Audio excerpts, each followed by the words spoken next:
Hey everyone, and welcome back.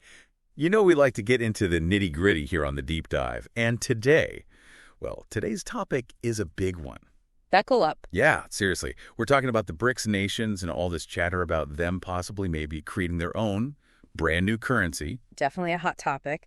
And we're going straight to the source for this one, folks, the official BRICS portal. Yep, no secondhand info here, straight from the horse's mouth, as they say. Yeah. But before we get too deep into it, just a quick reminder for anyone who might be new to this whole BRICS thing. Right. So BRICS stands for Brazil, Russia, India, China, and South Africa. Big players on the world stage, to say the least. And they've been making some pretty bold statements about, shaking things up in the global financial system. Exactly. Headlines on their website are talking about, get this, a de-dollarized world. Whoa, okay, that sounds intense. And they're talking about a new global financial architecture. Yep, straight from the website. So that's what we're diving into today. What's the real story here? Is this just talk, or is something big actually brewing? And what does it mean for you and me? Like, seriously, how would this even work? All good questions. Let's start unpacking this. Yeah, let's. Just thinking about a world where the dollar isn't, the king of the hill, that's kind of a mind-blowing concept. It is. For decades, the U.S. dollar has been the dominant currency for international trade and finance. Right. Oil, gold, you name it. It's all priced in dollars. Exactly. But, a lot of countries, especially those in the BRICS bloc, they're starting to see this reliance on the dollar as, kind of a risk. Okay, I can see that. What if, things go south politically with the U.S.? That's one concern. But there are others. Think about the impact of U.S. economic policies on other countries. When the U.S. Federal Reserve raises interest rates, it can have ripple effects around the world. Suddenly, borrowing costs go up everywhere, currencies fluctuate, and developing economies can really feel the squeeze.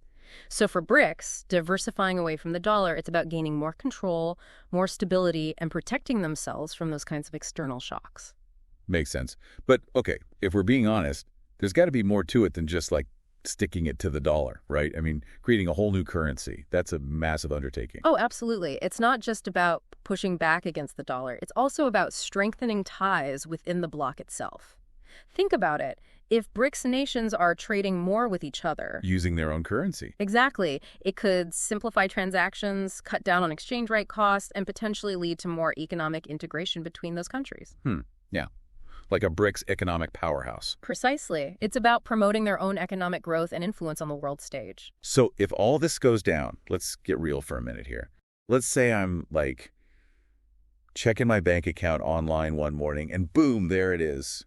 The BRICS buck, or whatever they end up calling it, sitting right there next to my dollars and euros. All right, so what changes? Well, for starters, you'd have to start paying attention to the exchange rate between the BRICS currency and your local currency. Oh, right. Because if the BRICS buck suddenly gets strong, your dollar savings might lose some purchasing power, yeah.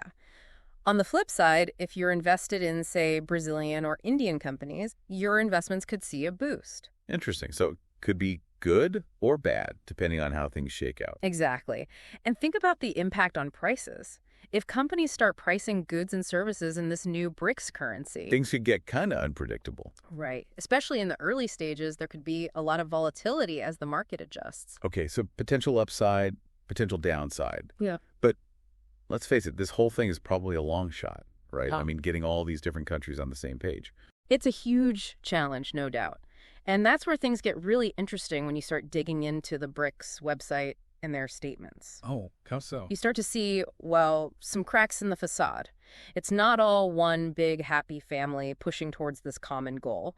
There are definitely some differing viewpoints within the bloc about how quickly they should move, how the currency should be structured.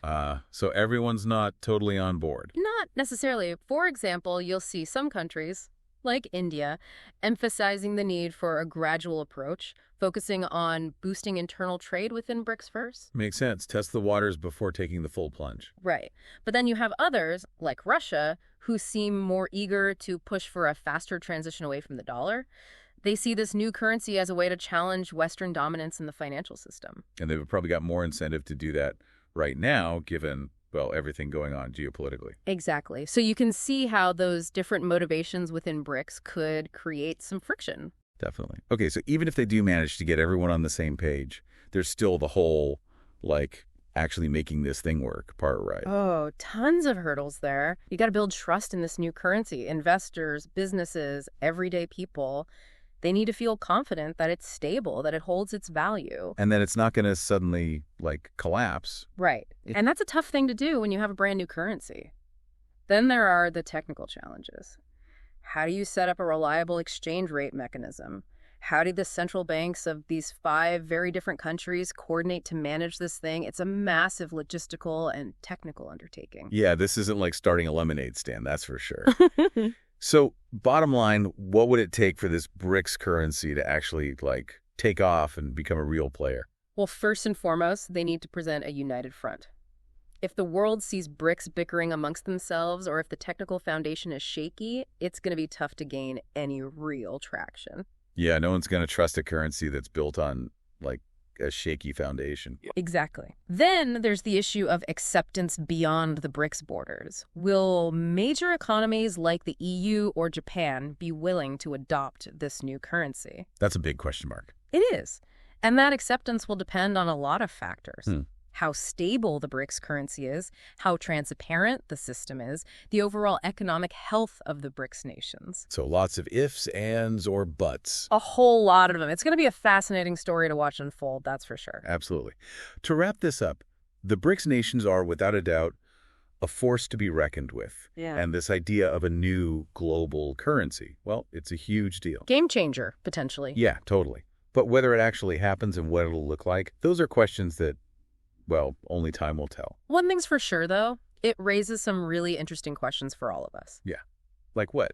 Well, imagine if we did live in a world where there were multiple major currencies competing with each other. What would that mean for, say, the average person? Would it lead to more economic stability or more chaos? Oh, that's something to think about. Definitely worth pondering. For sure. And if any of you out there listening want to go even deeper down this rabbit hole, you know what to do. Head over to the BRICS website, check out their statements, their plans. It's all there. And until next time, keep on diving. Happy exploring.